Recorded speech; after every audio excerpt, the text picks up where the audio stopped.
The space around Sector 7 glowed with the light of burning ships. For 3 years, two alien races had been fighting a war that turned entire star systems into graveyards. The Corvani Empire and the Zephyrian Collective threw their biggest warships at each other every day. Thousands of ships died in battles that lasted for weeks.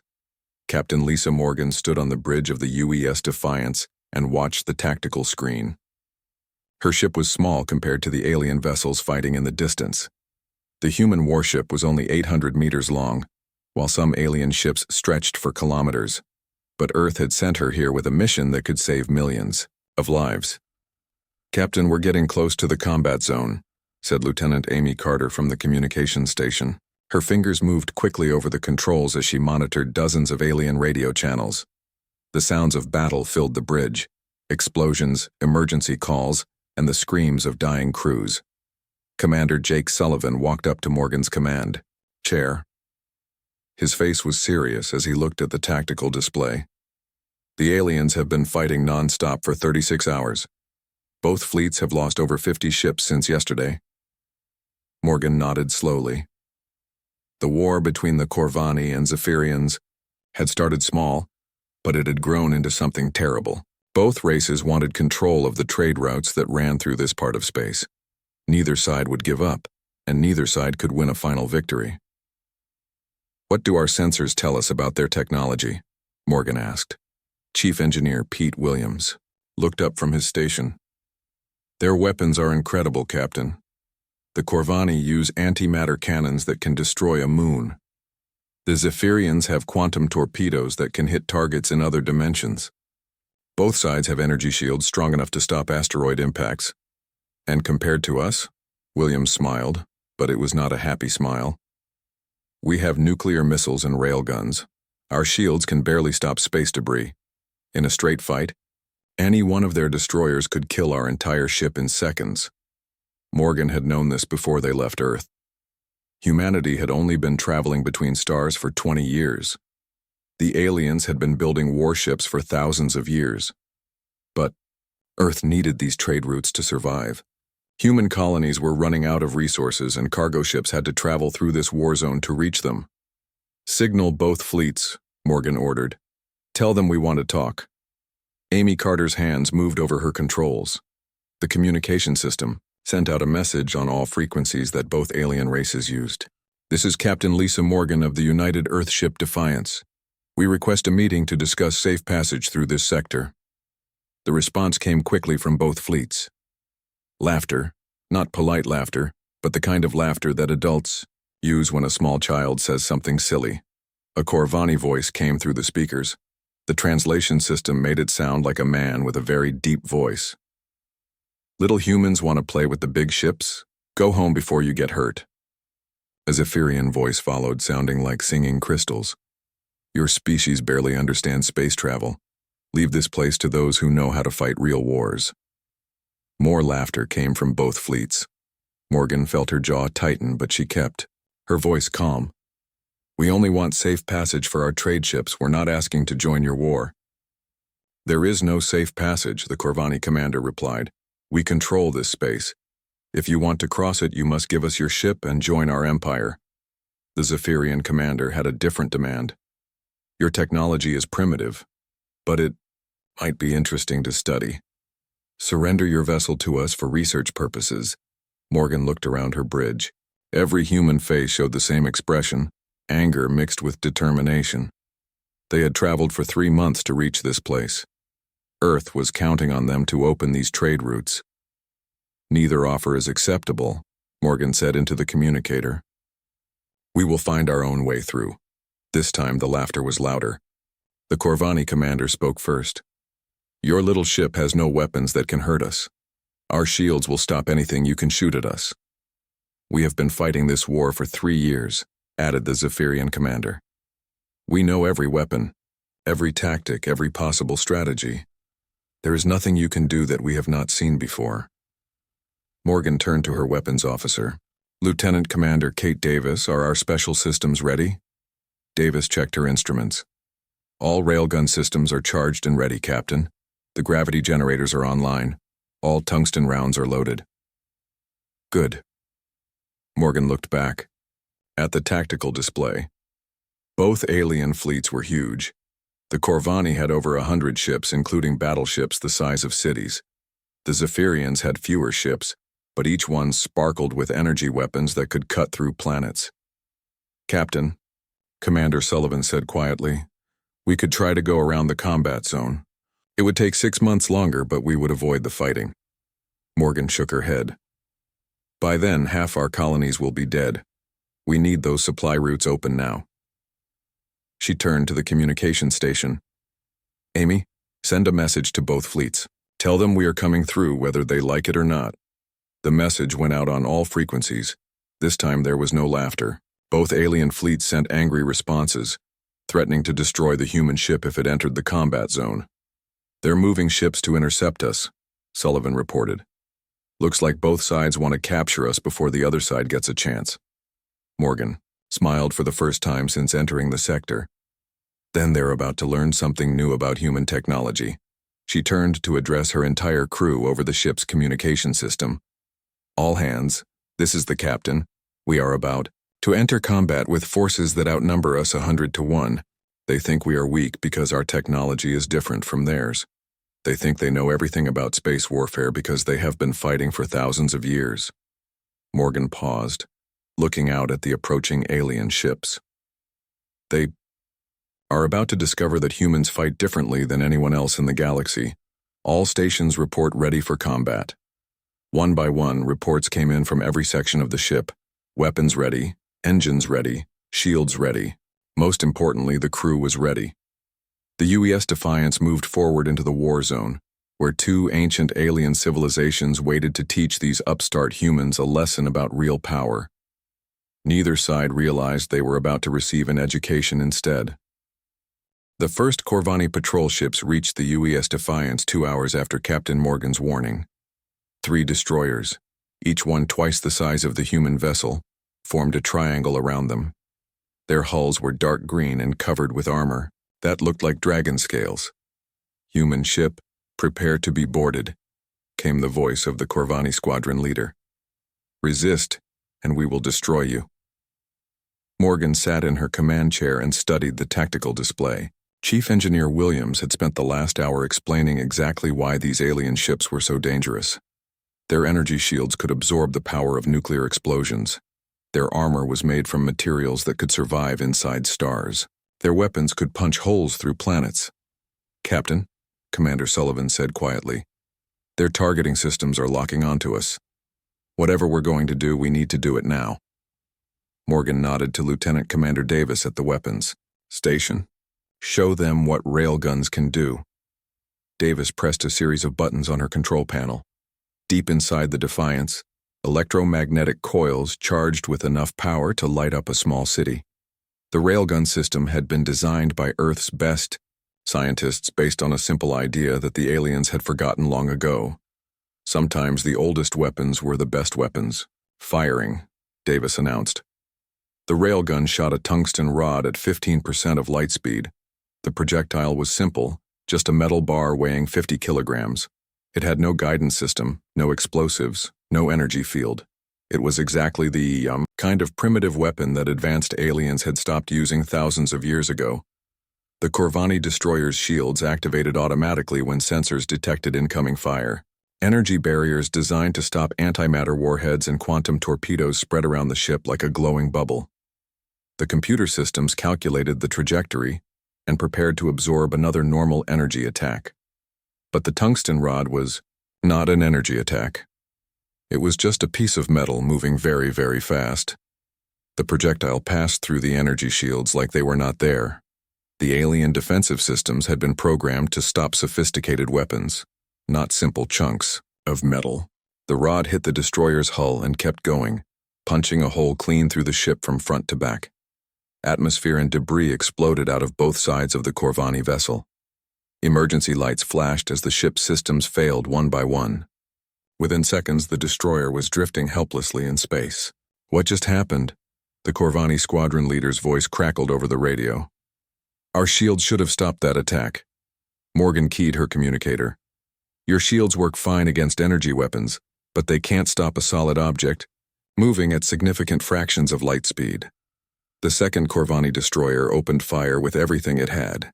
Antimatter beams and plasma cannons lit up space around the Defiance, but the human ship was already moving, its pilot Amy Carter using maneuvers that confused the alien targeting computers. Their weapons are designed to fight other aliens, Williams called out from his engineering station. Look at how they aim. They expect their targets to move in predictable patterns. He was right. For thousands of years, space battles had followed certain rules. Ships moved in straight lines to keep their shields properly aligned. Weapons fired in patterns that other weapons could intercept. Everything was organized and predictable, but humans had learned space combat by fighting each other, and humans never followed rules when lives were at stake. The Defiance rolled and twisted through space like a fighter plane in atmosphere. Its movements made no sense to the Corvani gunners, who had been trained to fight opponents that acted logically. Davis fired the railguns again, sending 2 more tungsten rods through the shields of the second destroyer. The third Corvani ship tried to ram the human vessel, thinking that physical contact would succeed where weapons had failed. But Commander Sullivan had anticipated this move. He ordered the engines to full power just as the alien ship approached. The Defiance shot forward and up, passing over the Corvani destroyer by less than 100 meters. As it flew past, Davis fired a railgun down through the alien ship's upper hull. The tungsten rod traveled the entire length of the destroyer, destroying its engine room and leaving it dead in space. 3 Corvani destroyers disabled in less than 10 minutes. The radio channels fell completely silent. "Captain," Amy Carter said from her communication station, "I'm picking up signals from both fleets. They've stopped fighting each other." Morgan looked at the tactical display. Both the Corvani and Zephyrian fleets were changing course, turning away from their battle and moving toward the human ship. For the first time in 3 years, the 2 enemy forces had found something they agreed on. The humans had to be stopped. "They're sending everything they have," Sullivan reported. "I count over 200 ships heading our way." Williams checked his instruments. "The railgun system is working perfectly, but we only have limited ammunition. Even if every shot destroys an enemy ship, we can't fight that many opponents." Morgan stood up from her command chair and walked to the main viewing screen. In the distance, she could see the lights of approaching alien vessels. Ships that had been built to conquer star systems were now coming to destroy one small human warship. "They still don't understand," she said quietly. "They think this is about superior technology. They think bigger weapons and stronger shields always win." She turned to address her crew. "The aliens assume we came here alone because we are arrogant or stupid. They don't realize that humans never travel alone when we expect trouble." Amy Carter looked up from her station with a smile. "Captain, I'm receiving a transmission on the emergency frequency." "Put it through." A familiar voice filled the bridge. "UES Defiance, this is Admiral Gary Thompson aboard the UES Vengeance. We are 20 minutes out with 26 additional ships. How are you handling the welcoming committee?" Morgan smiled back at Carter. "Admiral, we've disabled 3 enemy ships and gotten the attention of about 200 more. I think they're starting to take us seriously." "Copy that, Captain. Maintain your position. The cavalry is coming." The alien fleets were still approaching, confident that their overwhelming numbers would crush the single human ship. They had no idea that Earth's entire deep space navy was about to arrive in Sector 7. The Corvani and Zephyrians were about to learn the most important lesson about fighting: humans. Humans always brought friends. Admiral Rex Torvin of the Corvani Empire had fought in over 50 major space battles. He had conquered 12 star systems and destroyed more enemy ships than any other commander in Corvani history. But as he watched the tactical display showing 3 of his destroyers drifting helplessly in space, he felt something he had not experienced in decades: confusion. "How did they penetrate our shields?" he asked his science officer. "Those humans used primitive kinetic weapons. Our defensive systems should have stopped those projectiles easily." The science officer, a reptilian creature with golden scales, studied the sensor readings.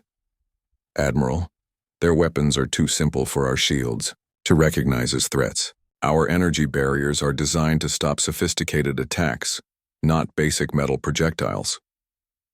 On the other side of the battlefield, High Commander Crystal Song of War faced the same puzzle. The Zephyrian leader was a being made of living crystal that sang with harmonic frequencies when she spoke. Her fleet had been watching the human ship with growing interest. "The humans fight differently than anyone we have encountered," she told her tactical advisor. "They do not follow standard space combat protocols. Their movements are random and unpredictable." Both alien commanders reached the same conclusion. This new threat had to be eliminated before it could spread dangerous ideas to other races in the galaxy. For the first time in 3 years, they opened a direct communication channel with each other. "Corvani Admiral, I propose a temporary ceasefire." Crystal Song of War's musical voice filled the space between the fleets. "We combine our forces to destroy these humans, then resume our war." Admiral Torvin agreed immediately. The humans must not be allowed to leave this sector alive. Their weapons technology could change the balance of power throughout the galaxy. Captain Morgan watched on her tactical display as both alien fleets stopped fighting each other and turned toward the Defiance. Over 200 ships were now approaching her position. Corvani battleships the size of cities moved alongside Zephyrian cruisers that sparkled with energy weapons. "Captain," Chief Engineer Williams called from his station, "I have an idea, but it's dangerous." "How dangerous?" Williams pulled up a schematic on his screen. "We have gravity generators designed for asteroid mining operations. If I overload them, we can create a localized space-time distortion. The aliens won't expect it because they stopped using gravity weapons millennia ago." Commander Sullivan studied the plan. "What are the risks?" "If I miscalculate, we could create a black hole that swallows our own ship," Williams admitted. "But if it works, we can disrupt their navigation systems and buy time for Admiral Thompson to arrive." Morgan made the decision quickly. "Do it." Williams and his engineering team worked frantically in the engine room. Specialists Danny Rodriguez and Carol Foster helped him reroute power from every non-essential system. The gravity generators had never been designed for this kind of use, but humans had a talent for making equipment work beyond its intended limits. The alien fleets closed in from all directions. Corvani and Zephyrian ships positioned themselves to form a perfect sphere around the human vessel. There would be no escape this time. "Human ship," Admiral Torvin's voice boomed across all frequencies. "You are surrounded by the combined might of 2 galactic civilizations. Surrender now and we will grant you a quick death." Crystal Song of War added her harmonious threat. "Your primitive weapons cannot protect you from our united fleets. You have 10 seconds to respond before we open fire." Morgan keyed her communicator to broadcast on all channels. "To all ships in this sector, you have 10 seconds to reverse course or face the consequences." The response was immediate laughter from hundreds of alien voices. The idea that one small human ship could threaten their combined fleets was beyond ridiculous. "Gravity generators at maximum power," Williams reported. "Initiating pulse in 3, 2, 1. The space around the Defiance suddenly twisted. Reality bent as the gravity generators created a localized distortion in the fabric of space-time itself. Gravitational waves rippled outward in all directions, warping the very structure of the universe. The effect on the alien fleets was immediate and catastrophic. Ships that had been flying in perfect formation suddenly found themselves spinning, out of control. Navigation systems designed for the smooth physics of deep space could not cope with the twisted gravity field. Corvani battleships collided with Zephyrian cruisers as their pilots lost all sense of direction. The artificial gravity inside alien ships failed, sending crews floating helplessly through their own vessels. Targeting computers crashed as they tried to calculate firing solutions in space where the laws of physics had gone insane. Direct hit on 17 enemy vessels, Lieutenant Commander Davis reported with satisfaction. Multiple collisions throughout, both fleets. They're completely disorganized. But the real surprise was yet to come. Long-range sensors detected new contacts approaching from the edge of the star system. Admiral Thompson's fleet had arrived, and they were coming in fast. The UES Vengeance led 26 additional human warships into the battle zone. Each ship was similar to the Defiance, Small, fast, and armed with weapons that the aliens had forgotten how to fight. Admiral Thompson opened a communication channel to Captain Morgan. "Impressive work, Captain. You've got their attention. Now let's show them what happens when they threaten human lives." The human fleet spread out into attack formation. Unlike the aliens, who organized their ships into rigid geometric patterns, the humans moved like a pack of wolves hunting prey. Each ship supported the others, but they maintained the flexibility to adapt to changing conditions. Captain Ben Harris of the UES Ranger took his ship directly into the heart of the Corvani formation. Captain Sophie Clark of the UES Warrior engaged a group of Zephyrian destroyers that were trying to reorganize. Every human ship captain had been trained to think independently while maintaining coordination with the fleet.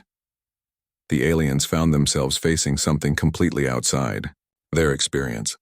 For thousands of years, space battles had been fought between organized fleets following predictable tactics.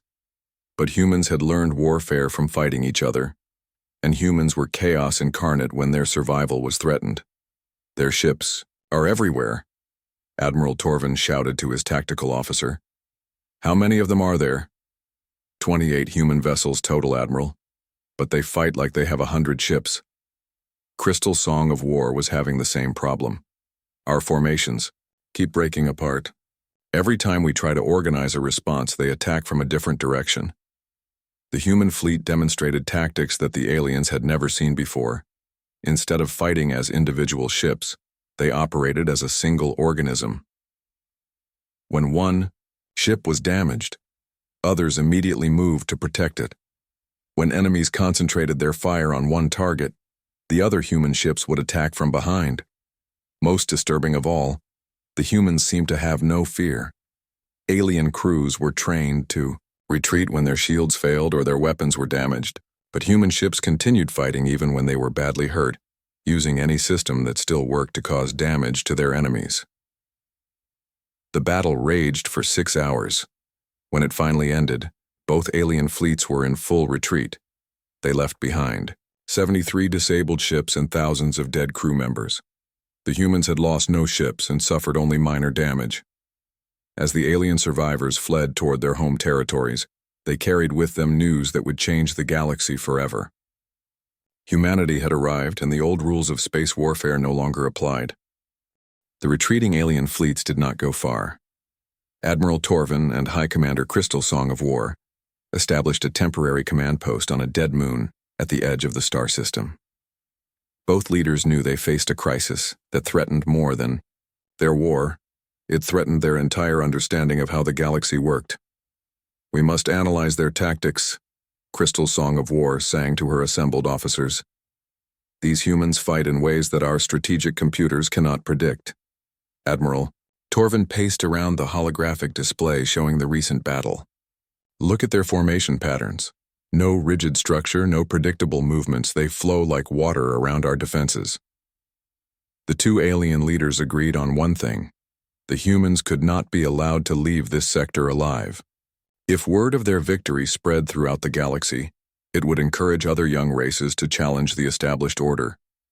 The Corvani and Zephyrian civilizations had ruled space for thousands of years because everyone knew they were unbeatable.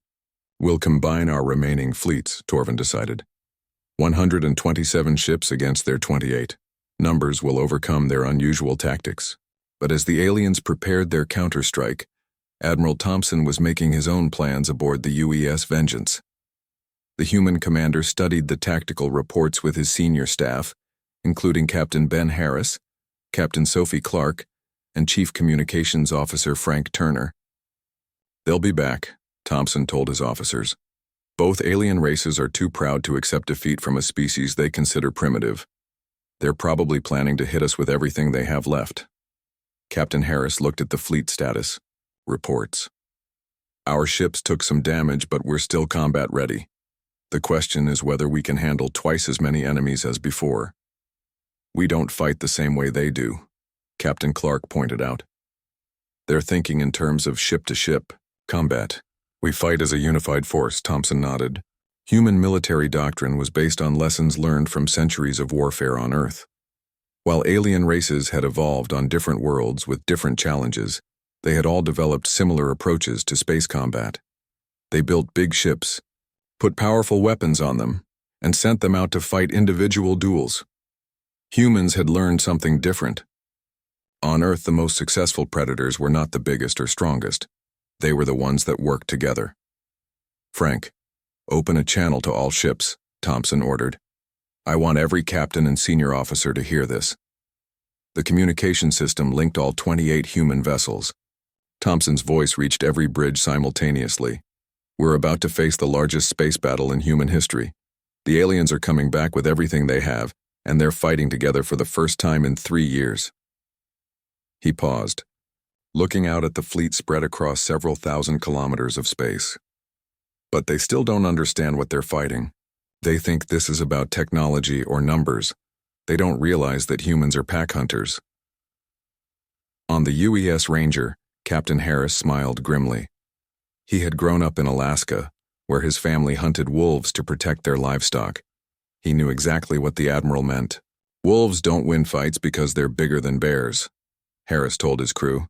"They win because they fight as a team. One wolf distracts the prey while another attacks from behind. When one wolf gets hurt, the others protect it." Similar conversations were happening on every human ship. Captain Rick Mason of the UES Guardian explained pack tactics to his weapons officer. Captain Diane Bell of the UES Thunder described how her ship would coordinate with others in the fleet. The key difference was adaptability. Alien crews were highly trained specialists. Corvani warriors were excellent at operating their specific weapons systems. Zephyrian navigators could plot courses through the most dangerous space phenomena. But if something unexpected happened, they had to wait for orders from their commanders. Human crews were different. Every person on every ship had been cross-trained for multiple roles. If the main pilot was injured, the weapons officer could fly the ship. If the communication system failed, the engineer could jury-rig a replacement using spare parts. This flexibility had been built into human military doctrine from the beginning. Earth's early space colonies had been isolated and dangerous places. Crews had to be able to handle any emergency without waiting for help from home. When the alien counterattack came, it was everything Thompson had expected. 127 ships approached in perfect formation. Corvani battleships in the center, surrounded by Zephyrian cruisers and destroyers. It was an impressive sight, like a moving constellation of deadly stars. "All ships, this is Admiral Thompson. Execute pattern Delta 7. The human fleet scattered like a school of fish avoiding a shark. 28 ships spread out across a huge volume of space, moving in seemingly random directions.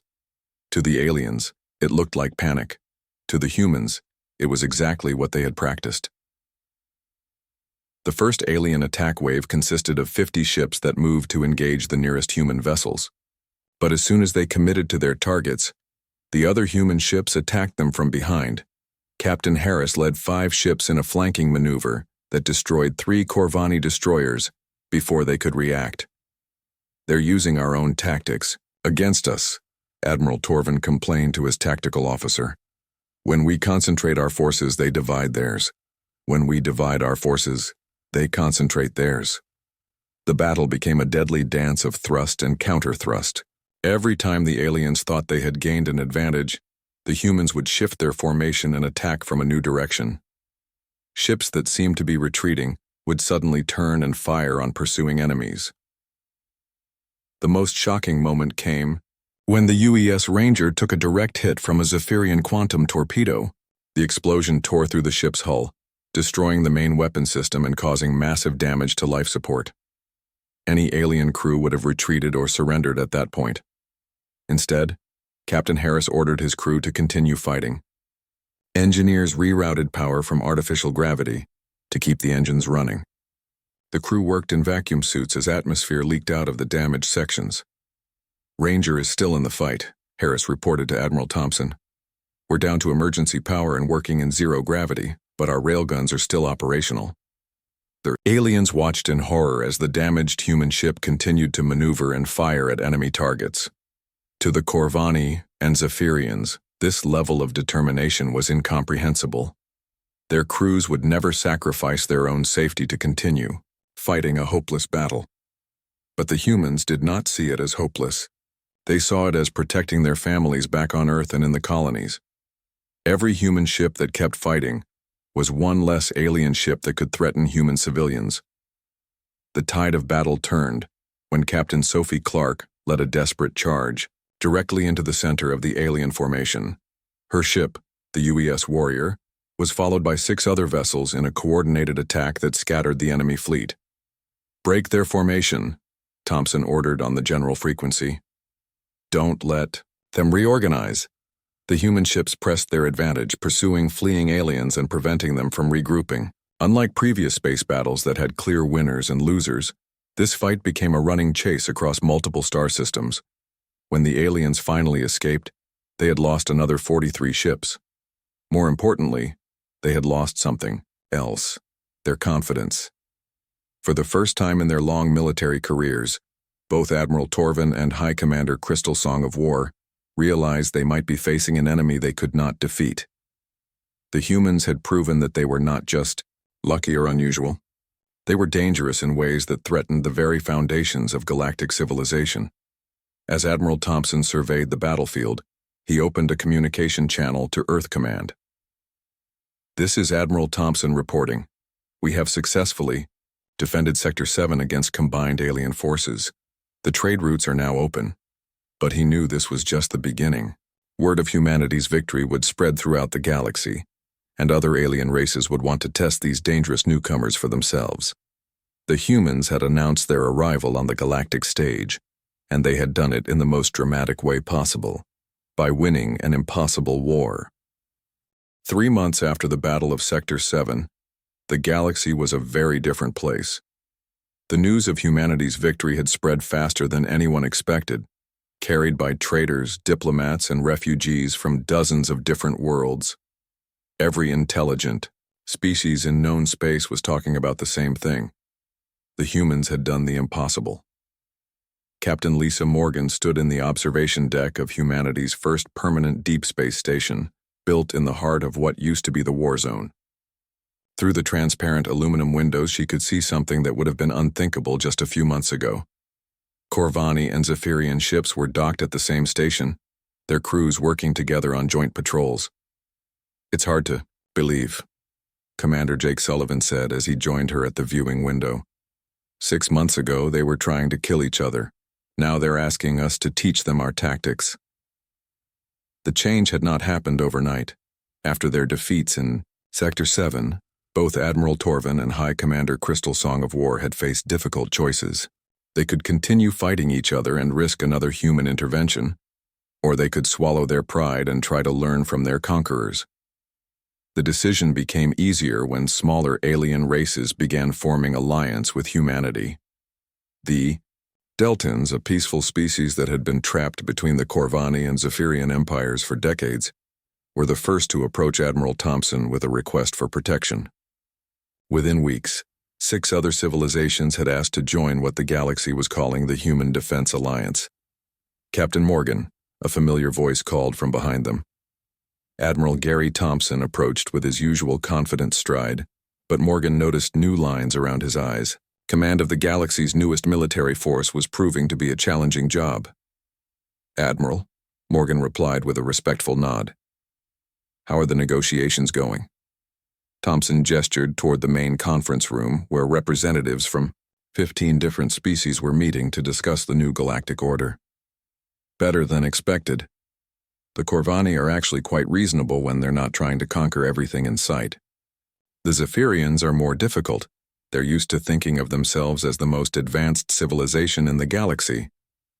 The negotiations had been necessary because humanity's victory had created a power vacuum. For 3,000 years, galactic politics had been dominated by the struggle between the Corvani Empire and the Zephyrian Collective. Smaller civilizations had been forced to choose sides or remain neutral and hope they would be ignored. Now those smaller civilizations had a third option, and they were taking it enthusiastically. The Human Defense Alliance offered something that neither of the major powers had ever provided: protection without conquest. Humans were not interested in building an empire. They just wanted safe trade routes and peaceful neighbors. The most interesting development is the Technology Exchange Program, Thompson continued. Chief Engineer Williams has been working with alien scientists to share selected human innovations. Williams had discovered that many alien races had made the same mistake as the Corvani and Zephyrians. They had assumed that newer technology was always better technology. As a result, they had abandoned simple, reliable solutions in favor of complex systems that could fail in unexpected ways. Human engineering philosophy was different. Every system had backups. Every backup had alternatives. When something broke, there were always multiple ways to fix it. This approach had been developed during humanity's early space exploration, when the nearest repair facility might be months away. "We're not sharing our weapons technology," Williams had explained to the alien scientists. "But we're happy to show you how to build more reliable ships and better life support systems." The results had been remarkable. Alien vessels equipped with human-designed redundant systems were proving to be much more effective in combat and exploration. More importantly, crews were surviving emergencies that would have been fatal in traditionally designed ships. Captain Morgan received a communication on her personal device. "Admiral, we have visitors." A shuttle was approaching the station, carrying a delegation that represented the most significant diplomatic development since the war ended.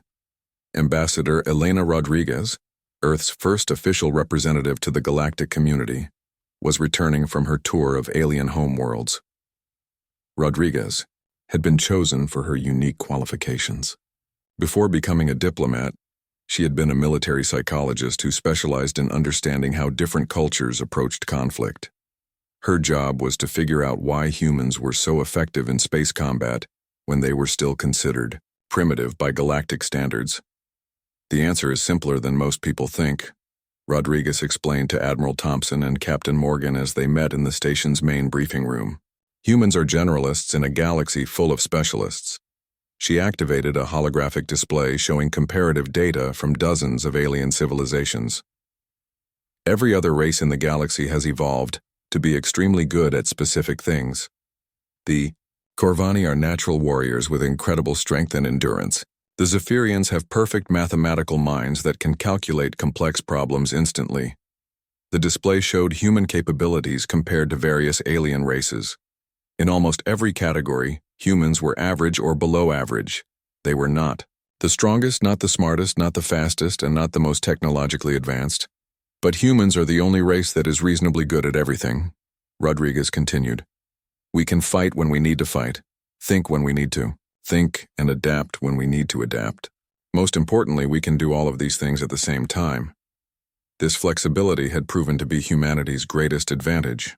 When alien ships were damaged, they required specialized repair facilities and expert technicians.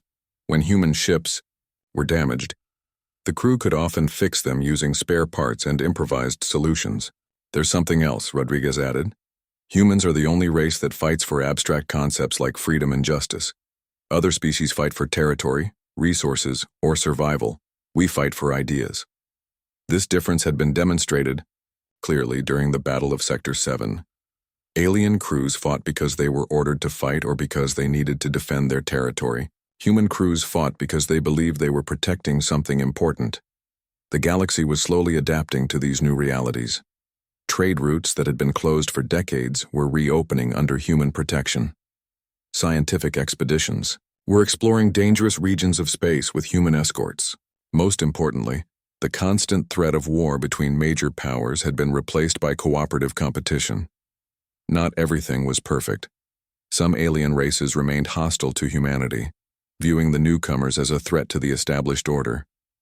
Pirates and raiders were testing human resolve by attacking merchant ships.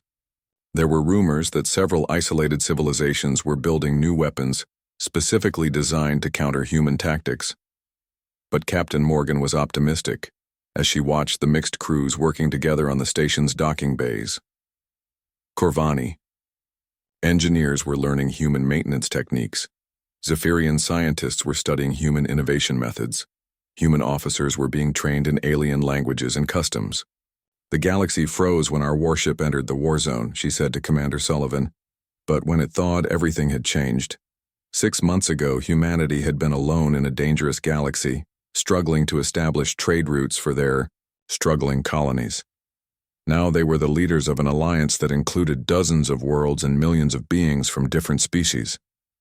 The transformation was not complete. There would be more battles, more negotiations, and more challenges as humanity learned to navigate galactic politics.